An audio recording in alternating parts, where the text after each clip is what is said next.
सत्य वचन, अमर वचन, जीवित वचन, दिव्य वचन, सत्य वचन, अमर वचन, जीवित वचन। साई दा बाबा बनी दा बाबा बगरे रे सा रे सा रे सा रे सा। दिव्य वचन, सत्य वचन, अमर वचन, जीवित वचन, दिव्य वचन, दिव्य वचन।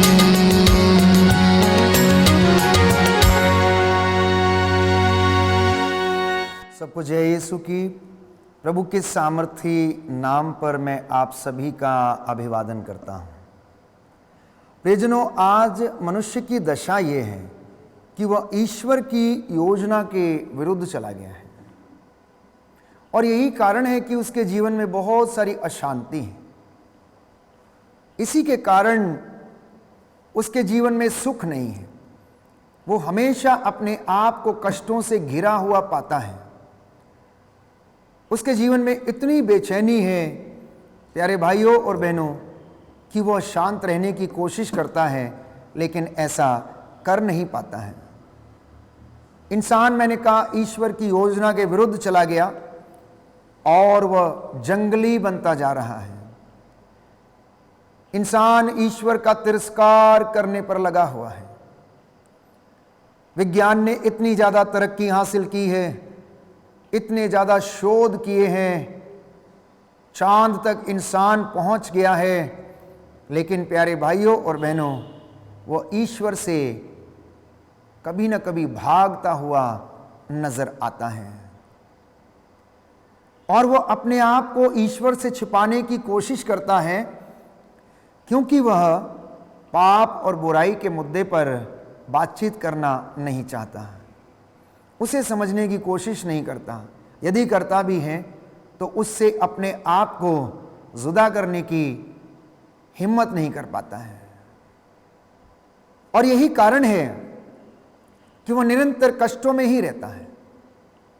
हर वक्त अपने आप को ऐसी परिस्थिति में डाले रखता है जहां पर उसे सुख शांति हासिल नहीं होती है।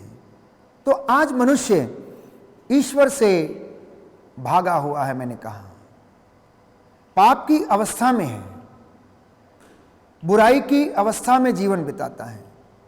जीवन के लगभग हर स्तर में आपको पाप देखने को मिलेगा। बच्चों के जीवन में देख लीजिए, युवक युवतियों के जीवन में देख लीजिए, दंपतियों के जीवन में, बुजुर्गों के जीवन में, और जीवन के किसी न किसी आयाम पर जब वे लोग पहुंचते हैं तो किसी न किसी पाप या प्रलोभन में पड़ ही जाते हैं और उसके द्वारा अपना जीवन नष्ट कर लेते हैं। पाप प्रियजनों सर्वत्र फैला हुआ है।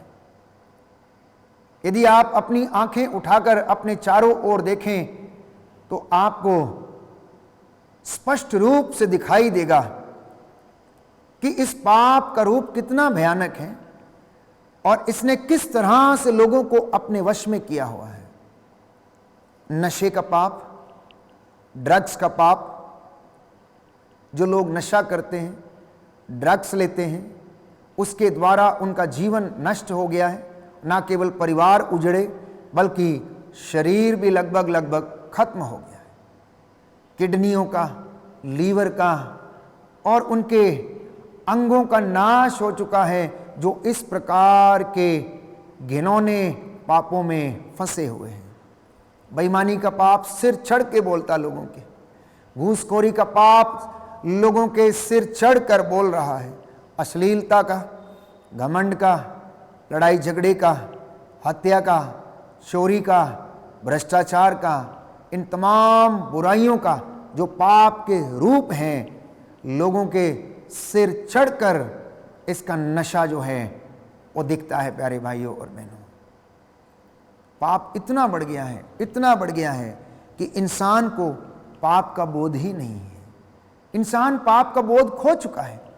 अपने जीवन में वो इन सारी बुराइयों को देखने में असमर्थ है और दोषारोपण करने में सबसे आगे है इंसान। इसलिए प्रभु ने कहा कि तुम अपने भाई की आंख का तिनका क्यों देखते हो?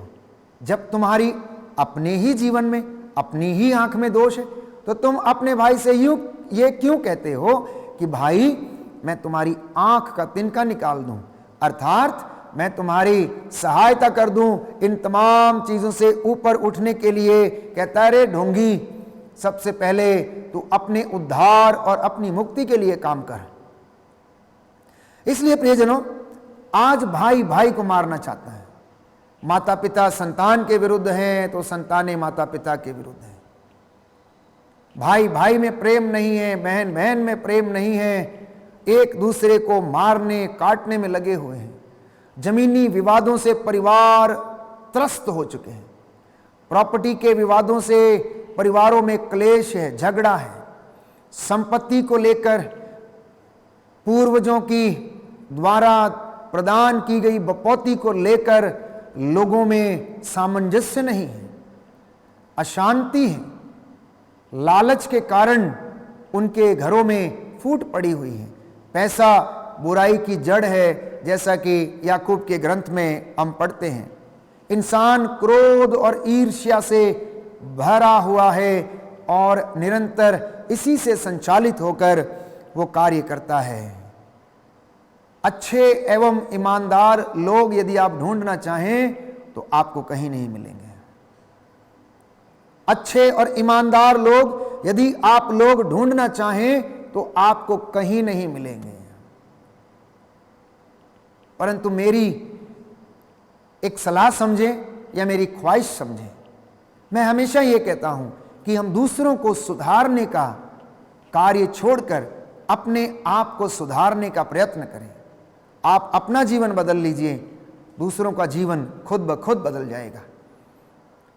क्योंकि हम जैसे हैं हमें सामने वाला वैसे ही नजर आता है। जैसी हमारी दृष्टि है वो वैसा ही देखती है। जैसे हमारे विचार हैं वैसे ही वो सामने वाले व्यक्ति को देखते हैं और परसीव करते हैं। इंग्लिश में एक सुंदर कहावत है, beauty lies in the eyes of beholder. अगर आपका जीवन अच्छा है तो आप दूसरों को भी अच्छाई देने की कोशिश करेंगे।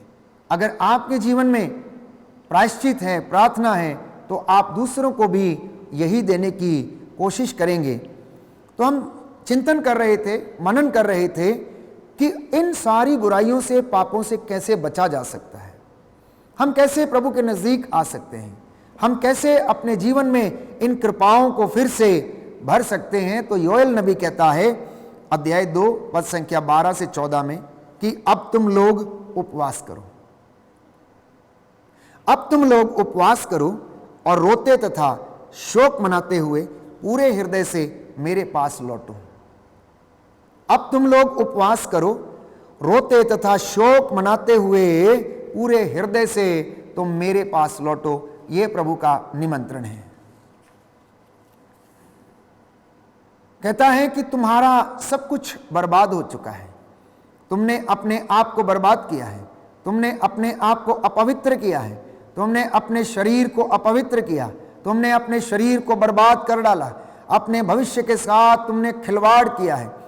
अब तुम भी मेरे पास लौटो जिससे कि मैं तुम पर दया कर दूं और तुम्हारा जीवन शुद्ध हो जाए, पवित्र हो जाए। प्रभु का वचन हमसे ये गुजारिश कर रहा है कि तुम इस बात पर विचार करके देखो, प्रकाशित वाक्य अध्याय 2 पद संख्या 5, कि तुम कितने ऊंचे सिंहासन से नीचे गिर गए हो। अर्थात तुम उस कृपा से परिपूर्ण थे, तुम उस सानिध्य से परिपूर्ण थे, अब तुम उस सानिध्य से दूर चले गए हो। तुम महिमा से वंचित हो चुके हो, तुम भटक चुके हो, ईश्वर के रास्ते से तुम अलग हो चुके हो, इसलिए तुम ये सब दंड भुगत रहे हो। तो प्रज्ञा ग्रंथ अध्याय 12 पद संख्या 10 वचन में हम पढ़ते हैं कि तूने धीरे से दंड देकर पश्चाताप करने का हमें अवसर दिया है। तूने हमें धीरे से दंड देकर पश्चाताप करने का अवसर दिया है। इसलिए जब कष्ट हमारे जीवन में आता है, परेशानी हमारे जीवन में आती है, तो उन्हें हमें बड़ी ही उदारता के साथ, बड़ी ही भक्ति के साथ, प्रभु से प्रार्थना करते हुए सहन करना चाहिए, क्योंकि बाइबल हमें बताती है कि तुम में से कुछ लोग अपने ही कुकर्मों के कारण बीमार पड़े हुए हैं। तुम लोगों में से कुछ लोग अपने ही कुकर्मों के कारण बीमार पड़े हुए हैं, लेकिन प्रभु आपकी उन्नति चाहता है, प्रभु आपका कल्याण चाहता है, प्रभु आपकी मुक्ति चाहता है। और वो चाहता है कि आप उससे प्रेम करें, वो चाहता है कि आप उसे खोजें, वो चाहता है कि आप उसकी हजूरी में आएं।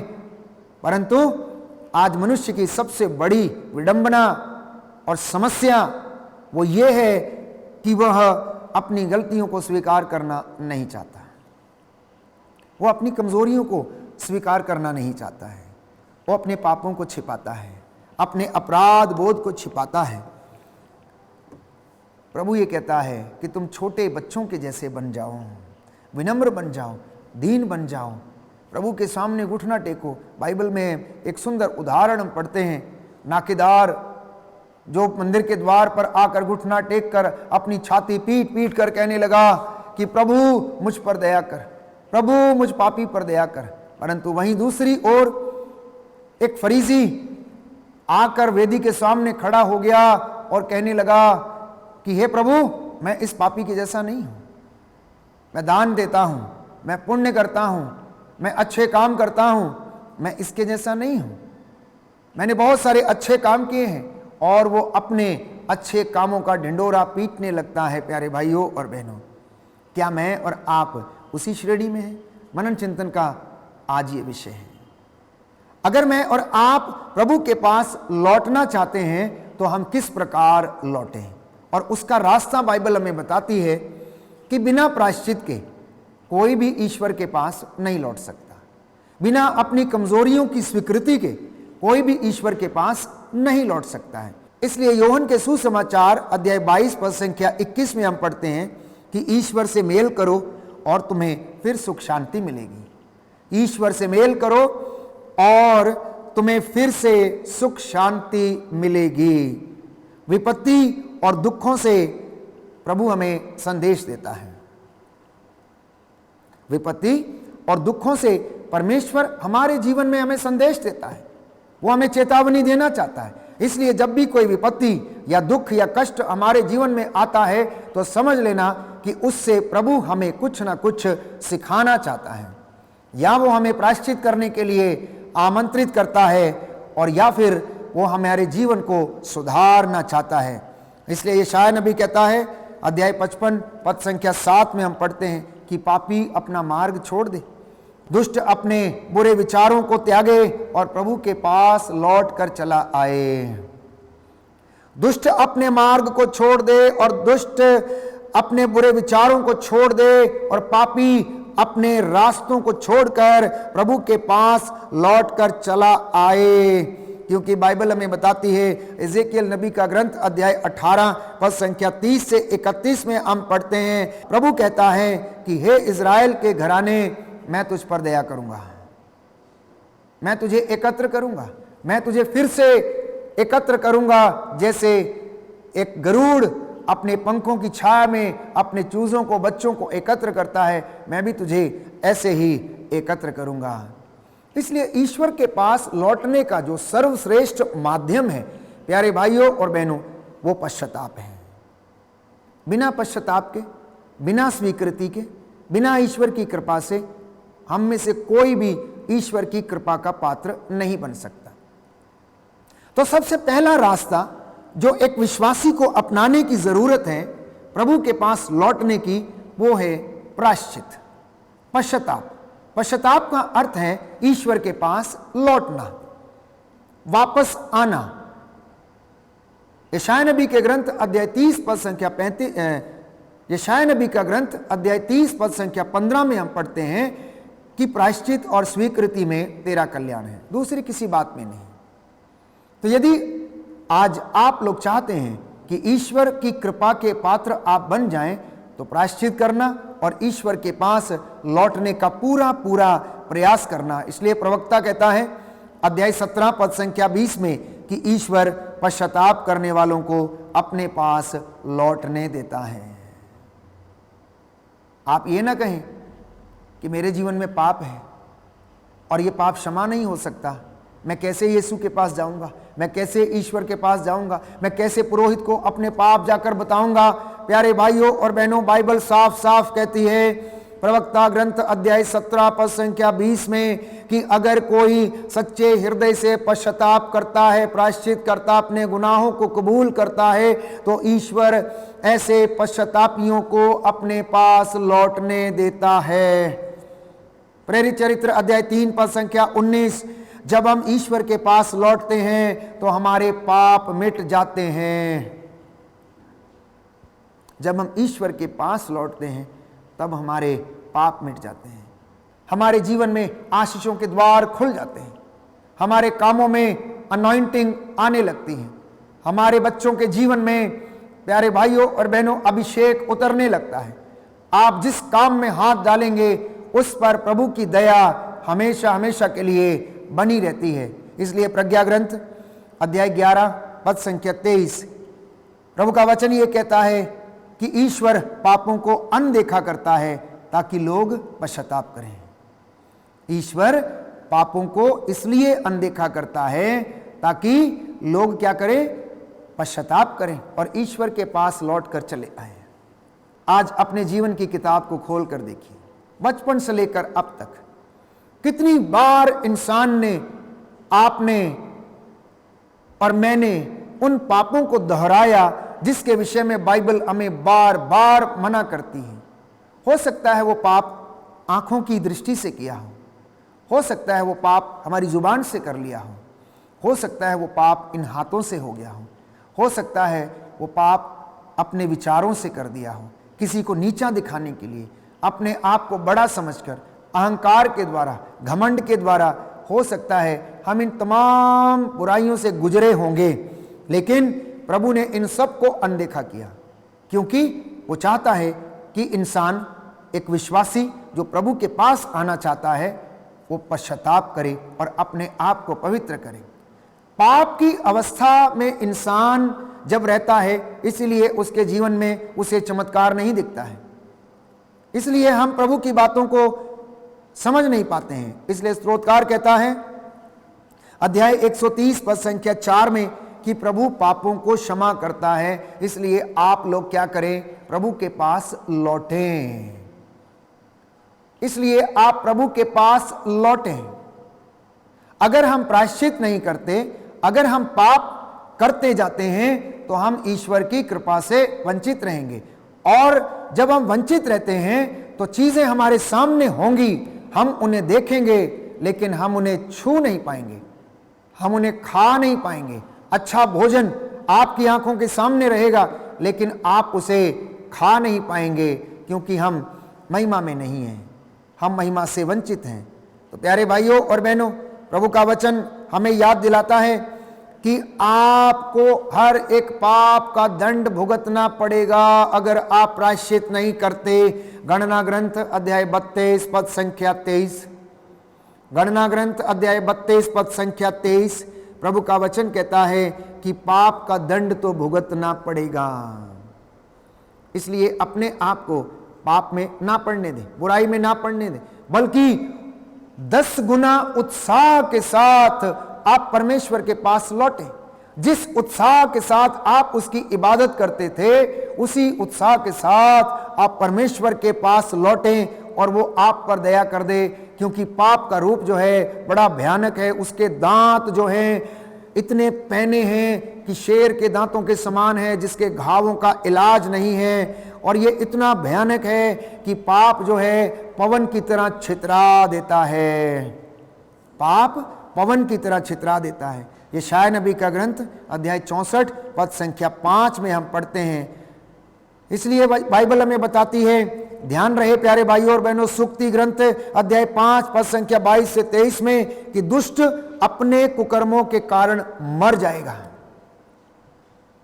दुष्ट व्यक्ति, पापी व्यक्ति अपने बुरे कामों के कारण, अपने कुकर्मों के कारण मर जाएगा यदि वो प्रायश्चित नहीं करेगा।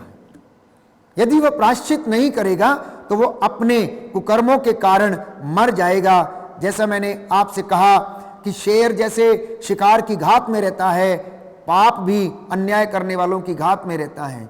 इसलिए इनसे बचने के लिए एक ही उपाय है और वो है उपवास, प्रार्थना, वचन का लगातार अध्ययन करना, उसे पढ़ना, उस पर मनन करना, उसे अपने बच्चों को सिखाना, लेटते, सोते, जागते समय, यात्रा करते समय इन वचनों को दोहराना, याद करना और प्रार्थना करना और इसकी चर्चा अपने नाती पोतों और बच्चों के साथ करना, ताकि आने वाली पीढ़ियां प्रभु के अपूर्व चमत्कारों को जान सकें और ईश्वर की आशीष उनके जीवन में सदा बनी रहे। तो जब आप पाप करते हैं तो ईश्वर की आशीष से वंचित हो जाते हैं, तो लौटने के लिए हमें प्रायश्चित करने की आवश्यकता है। इसलिए प्रभु का वचन यिर्मयाह नबी का ग्रंथ अध्याय 31 पद संख्या 19 में हम पढ़ते हैं, तो उससे दूर होने पर मैंने पश्चाताप किया, समझ आ जाने पर मैंने अपनी छाती पीटी, मैं लज्जित था, मैं पानी पानी हो गया था, क्योंकि मैं युवावस्था से कलंकित था। अब कई बार भाई बहन कहते हैं कि आखिर पाप स्वीकार करने की आवश्यकता है।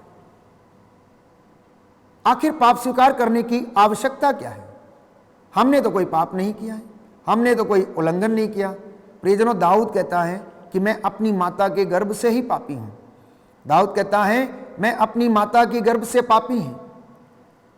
यिर्मयाह कहता है कि मैं अपनी युवावस्था से ही कलंकित हूं। तो जब मैं और आप अपनी युवावस्था से ही कलंकित हैं, अपनी मां के गर्भ से ही हम पापी हैं, तो मुझे और आपको अपने पापों के लिए प्रायश्चित करने की आवश्यकता है। और इसके विषय में बाइबल हमें कहती है कि आप उन बातों का पता लगाएं कि कौन सी बातें ईश्वर को प्रिय हैं। और जब हम लोग ये बातों का पता लगा लेते हैं कि कौन सी बातें ईश्वर को प्रिय हैं, तो ये लाजमी सी बात है कि मैं और आप पूरा प्रयत्न करेंगे ईश्वर की हजूरी में आने का, उसकी पवित्रताई में बने रहने का, पवित्रता की साधना करने का, विश्वास की साधना करने का हम पूरा प्रयत्न करेंगे। और संत पौलुस कहता है कुरिन्थियों का दूसरा पत्र अध्याय 7 पद संख्या 1 में कि पवित्रता की पूर्णता तक पहुंचने का पूरा आप लोग प्रयत्न करें। योशुआ नबी के ग्रंथ में हम पढ़ते हैं कि तुम आज अपने आप को पवित्र करो और कल तुम्हारी आंखों के सामने परमेश्वर क्या करेगा? चमत्कार करेगा। संत पौलुस लिखता है कि पवित्रता के अभाव में कोई भी ईश्वर के दर्शन नहीं कर सकता। पवित्रता के अभाव में कोई भी ईश्वर के दर्शन नहीं कर सकता। इसलिए योशुआ ने इजराइलियों से कहा कि तुम आज अपने आप को शुद्ध करो, पवित्र करो और कल तुम्हारी आंखों के सामने ईश्वर चमत्कार करेगा। इसलिए यीशु ने कहा मत्ती के सुसमाचार अध्याय 3 पद संख्या 8 में कि पश्चाताप का उचित फल उत्पन्न करो। जो वचन आज आप सुन रहे हैं ये आपके जीवन में, आपके परिवार में 100 गुना, 60 गुना और 70 गुना फल लाए और ईश्वर में आपको उन्नति प्रदान करे। आपके जीवन में आत्मिक उन्नति आए, आपके जीवन में आर्थिक उन्नति आए, आपके जीवन में शैक्षणिक उन्नति आए, आपके जीवन में, आपके खेत खलिहानों में, दफ्तरों में, फैक्ट्रीज में, इंडस्ट्री में प्रभु आपको माला माल करे। यदि आप उसके वचन पर मनन चिंतन करते, उसकी आज्ञा का पालन करते और उसे अपने जीवन में संजोए रखते हैं, तो परमेश्वर आपको अपनी मामूरी से अवश्य भरेगा। कुरिन्थियों के दूसरे पत्र अध्याय 7 पद संख्या 7 में प्रभु का वचन ये कहता है कि यदि आप प्रभु यीशु में विश्वास करो तो आपको और आपके परिवार को मुक्ति मिलेगी। विश्वास करने का अर्थ ही ये है प्यारे भाइयों और बहनों, प्रभु के सामने झुकना, छोटा बनना, विनम्र बनना, उस पर विश्वास करना और पवित्रता की साधना करना, और इन्हीं के द्वारा हम उसकी कृपा के पात्र बन सकते हैं। तो प्रियजनों, अपने आप को और अपने परिवार को जब हम पवित्र करते हैं, सैंक्टिफाई करते हैं, तो हमारे जीवन में ईश्वर की आशीष और रूह का मसा बरकरार रहता है। वो हमें आशीष प्रदान करता है। निर्गमन ग्रंथ अध्याय 34 पद संख्या 7 में हम पढ़ते हैं कि वो 1000 पीढ़ियों तक अपनी कृपा को बनाए रखता है, बुराई, अपराध और सारे पापों को वो क्षमा करता है। इसलिए यदि आपको कोई शक है तो आप, प्रभु कहता है, परख कर देख लो कि प्रभु कितना भला है। वो इतना भला है कि उसका प्रेम अनंत काल तक बना रहता है, उसकी महिमा अनंत काल तक हमारे जीवन में होती रहती है, क्योंकि वो चाहता है कि आपका कल्याण हो। वो चाहता है कि उसकी योजनाएं जो आपके और मेरे लिए हैं, आपके और मेरे हित के लिए हैं, वो पूरी हो जाएं और परमेश्वर हमारे घरों पर अपनी आशीष बरसाए। इसलिए प्रियजनों, जब हम पश्चाताप करते हैं तो ईश्वर से हमारा मेल पुनः हो जाता है, हम फिर से उसके पुत्र पुत्रियां कहलाने लायक बन जाते हैं, हम स्वर्ग राज्य में प्रवेश कर सकते हैं। और पश्चाताप करने से हमारे जीवन में आशीषों के द्वार खुल जाते हैं। पश्चाताप करने से परमेश्वर की आशीष और बरकत हमारे जीवन में फिर से काम करने लगती है और सफलता हमारे आगे आगे चलने लगती है। पाप स्वीकार के द्वारा मैं और आप ईश्वर से फिर जुड़ जाते हैं। आइए हम प्रार्थना करें, प्रभु को हम धन्यवाद दें और सच्चे हृदय से प्रायश्चित करें, अपने गुनाहों के लिए माफ़ी मांगें।